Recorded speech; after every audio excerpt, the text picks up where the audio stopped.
সিলেট নগরবাসীর নতুন আতঙ্কের নাম হোল্ডিং ট্যাক্স বা গৃহকর। হঠাৎ অস্বাভাবিক হারে গৃহকর বৃদ্ধির ফলে নগর জুড়ে ভবন মালিকদের মধ্যে বিরাজ করছে চরম অস্থিরতা।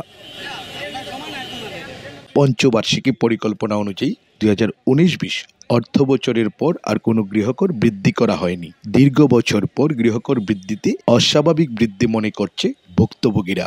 আমরা চাই আর আপনার আগর বৃহৎ থাকুক অথবা সামান্য এগুলোর সাথে মানে কর আর এড করা তাতে জীবনযাত্রা ব্যয় না বাড়ে। এত টাকা বেড়ে গেছে, এত টাকা বৃদ্ধি পাইছে, যারা অ্যাসেসমেন্ট করছে আমার মনে হচ্ছে অ্যাসেসমেন্ট যাদেরকে করানো হয়েছে এরা সিলেট বিদ্বেষী।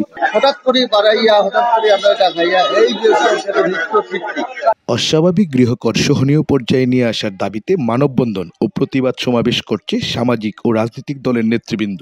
অযৌক্তিকভাবে গৃহকর বাড়ানো মরার উপর খাড়ার গায়ের মতো মনে করছেন নগরবাসী। যারা বিল্ডিং এরা আর একটু সামান্য বাড়াইয়া এখন যে হারে কথা বাড়ান সেটা নগরবাসী কথাটা জুলুম করা নীলা তো বাড়ার কথা কতদিন বছরের পর বছর দিয়েছে, এখন হঠাৎ মানে মারাত্মক বেশি।